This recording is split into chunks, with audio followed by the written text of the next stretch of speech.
me encontré con este pasaje que lleva por título Bienaventuranzas y ayes.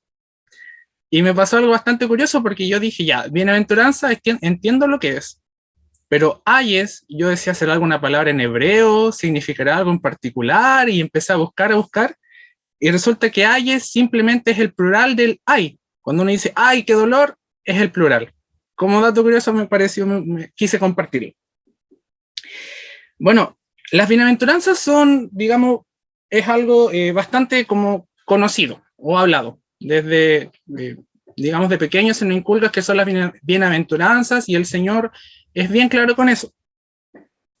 Por ejemplo, tenemos la primera bienaventuranza que dice, bienaventurados vosotros los pobres, porque vuestro es el reino de Dios. Y bueno, yo estuve pensando y quizás no es tan literal como dice los pobres, la gente que digamos no tiene nada. Porque sabemos que también el Señor en su palabra nos dice, no todo el que me diga Señor, Señor, entrará en el reino de los cielos. Entonces, ¿a qué se refiere el Señor? Uno tiene que estar consciente que a pesar de que todo lo tenga, me refiero a todo lo material, quizás bienes, casa, dinero, etcétera, siempre vamos a depender de Dios. Independiente de todo lo que tengamos, siempre vamos a depender de Dios. Aunque seamos las personas con más dinero en el planeta, siempre vamos a depender de Dios. Y de eso se trata esta palabra. Delante del Señor nosotros no somos millonarios, delante del Señor no somos nada y dependemos únicamente de Él. Si continuamos, dice, bienaventurados los que ahora tenéis hambre porque seréis saciados. Si bien se puede tomar en el sentido literal que el Señor nos va a proveer, esto habla más de un sentido espiritual, porque nosotros siempre debemos estar buscando la presencia del Señor, siempre debemos conservar esa hambre por buscar al Señor. Como cristiano, nunca deberíamos decir, no quiero leer más la Biblia, ya no quiero más, no quiero ir más al culto. No, cuando eso pasa, cuando sentimos eso en nuestros corazones, es porque algo muy malo está pasando. Porque como cristianos siempre vamos a estar hambrientos, siempre vamos a tener hambre, siempre vamos a tener esa necesidad de buscarle. Y si vemos la siguiente, dice, bienaventurados los que ahora lloráis, porque reiréis. Yo creo que eso tiene un sentido tan hermoso, tan precioso, y encontramos en el Salmo 30, versículo 5, parte B, que nos dice, por la noche durará el lloro, y a la mañana vendrá la alegría, porque eso es lo que nos promete el Señor. De hecho, hay un cántico que dice, has cambiado mi lamento en baile. O sea, qué promesa más maravillosa nos tiene el Señor, porque podemos estar tristes, podemos sentir que todo está mal, pero si confiamos en el Señor, eso no va a durar mucho, porque el Señor nos va a ayudar. Bienaventurados seréis cuando los aborrezcan y cuando os aparten de sí y os vituperen. En este punto me quiero detener un poco porque me encontré con una noticia que quizás es bastante triste. Me puse a indagar porque siempre hemos hablado de la persecución de los cristianos y quise buscar números más concretos para hacerme una idea de cómo está el mundo actual. Y lamentablemente me encontré con la noticia de que en tiempos de pandemia la persecución a los cristianos se ha incrementado. Y al decir persecución hablo de todos los tipos, están siendo asesinados, están siendo secuestrados, han sido privados de su libertad, les han prohibido congregarse, han sido quemadas iglesias, y se estima que aproximadamente 340 millones de cristianos están siendo perseguidos. Pero ¿qué nos dice el Señor? Aunque suene horrible, ¿qué nos dice el Señor?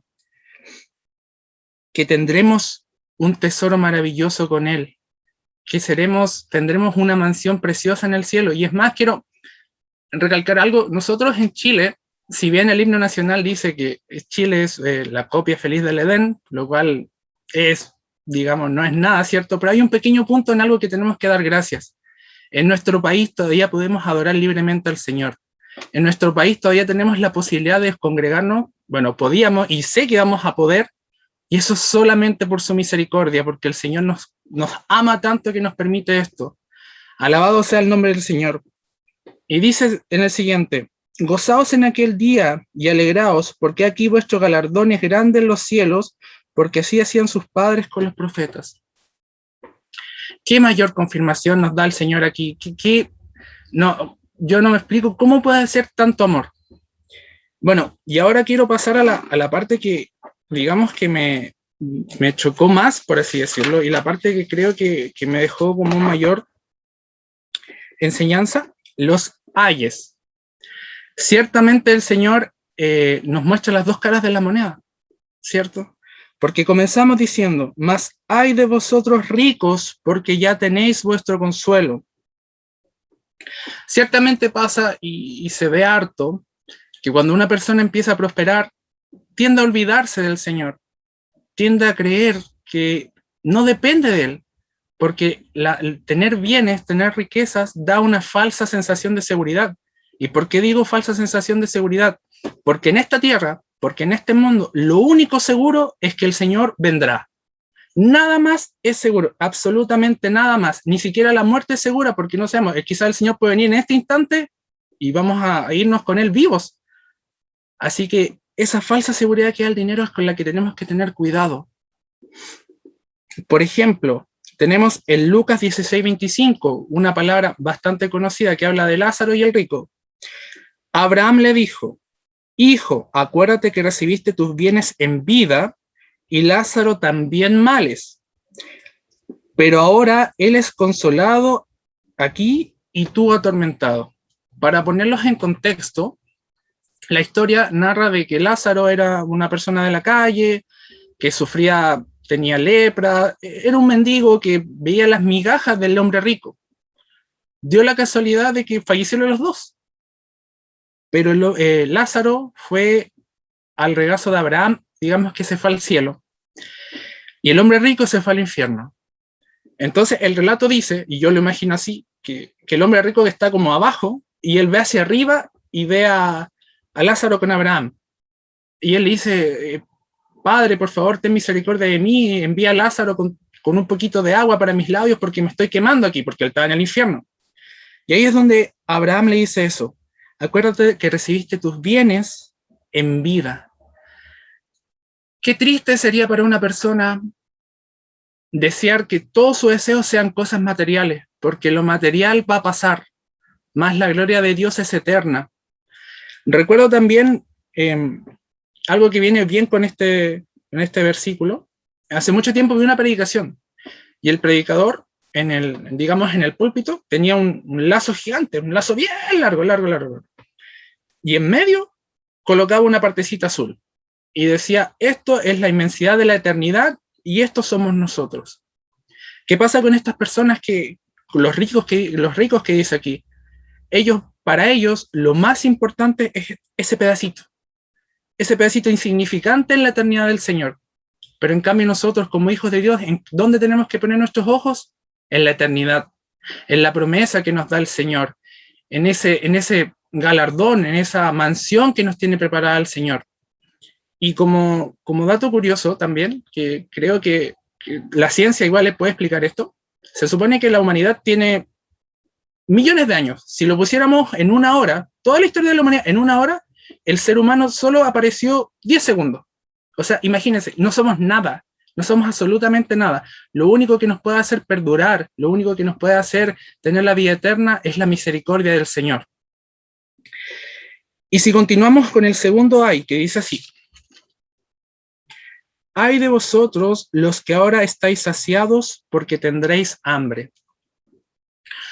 Ciertamente este punto lo sentí muy ad hoc a la época en la que estamos.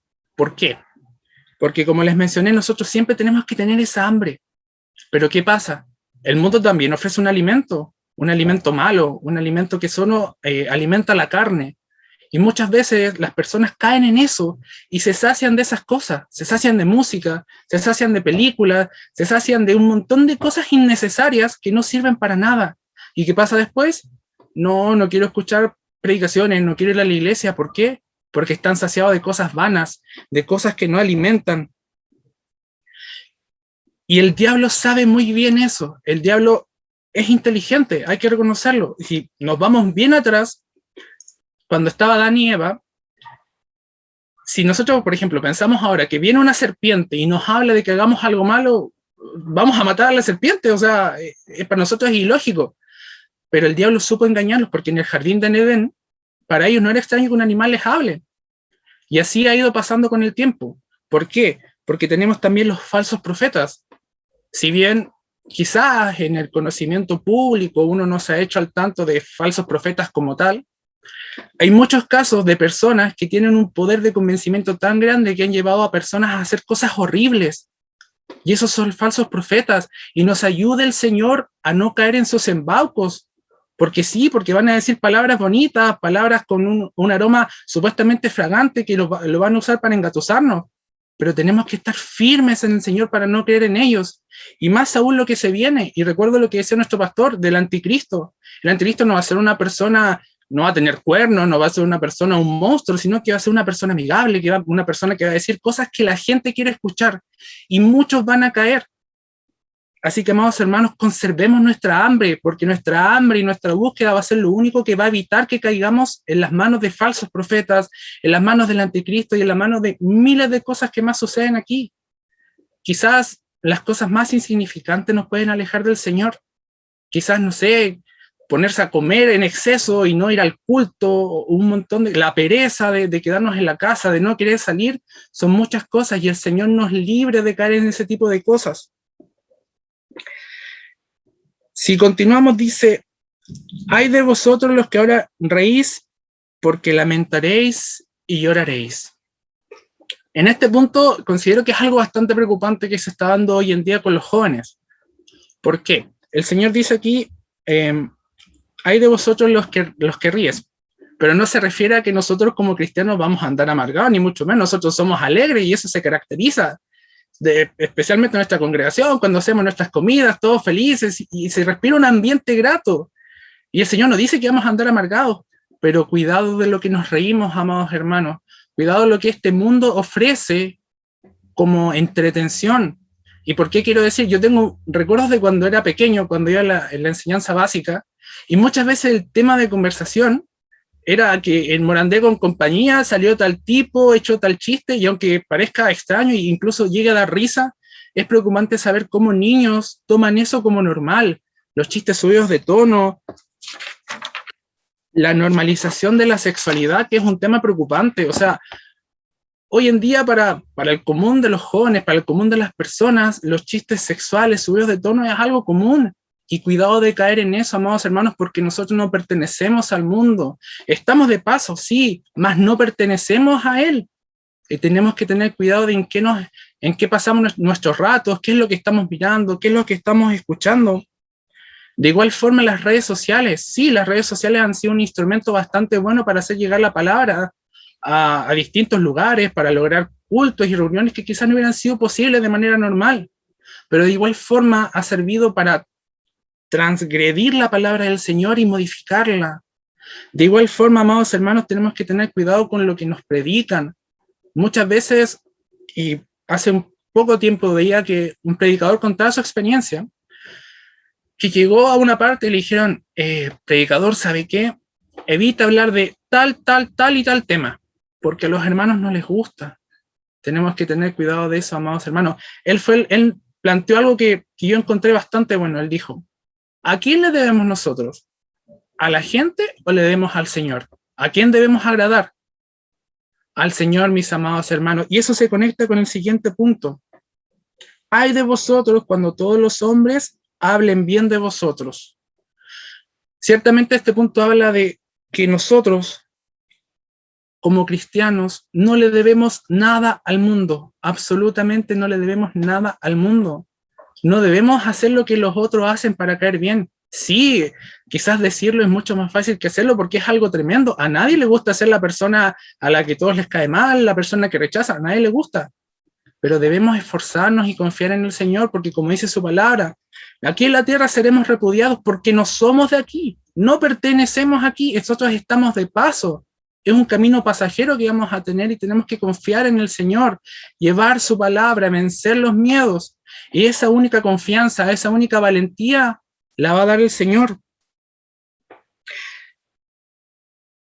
Debemos también decir y traspasar lo que el Señor nos dice. No debemos acobardarnos, no debemos decir lo que la carne dice ni lo que la carne quiere, porque sí, somos seres humanos, y si bien el espíritu es fuerte en la carne, igual es fuerte, y debemos pelear constantemente contra eso. En este mundo estamos en lucha contra tanto como el mundo como nuestra propia carne, y día a día debemos conservar esa hambre, de buscarle esa hambre de seguir. Y como conclusión, mis amados hermanos, quiero leer el versículo que es Mateo, capítulo 6, versículo 33, que dice así, es bastante conocido. Mas buscad primeramente el reino de Dios y su justicia, y todas estas cosas os serán añadidas. Qué maravilloso. Bueno, yo creo que todos conocen más o menos de qué trata esto, pero de igual forma los pondré en contexto. Este capítulo habla de que no nos afanemos con el día de mañana, no nos afanemos con el vestir, no nos afanemos con la comida, no nos afanemos con lo que va a pasar mañana, porque cada día tiene su afán. Y el Señor hace una comparación muy bonita, habla de las aves, dice que las aves no trabajan, no siembran, pero el Señor les da de comer. Y esa es la confianza que tenemos que tener, amados hermanos. Pero tampoco significa que nosotros vamos a estar de flojos en la casa, porque nosotros se nos dice que tenemos que hacer todo como si fuera para el Señor, trabajar como si fuera para el Señor, ser con nuestros cercanos como si fuera para el Señor. Y aún así las aves, aunque el Señor les da su comida, las aves hacen su nido, buscan las lombrices, le dan de comer a sus polluelos.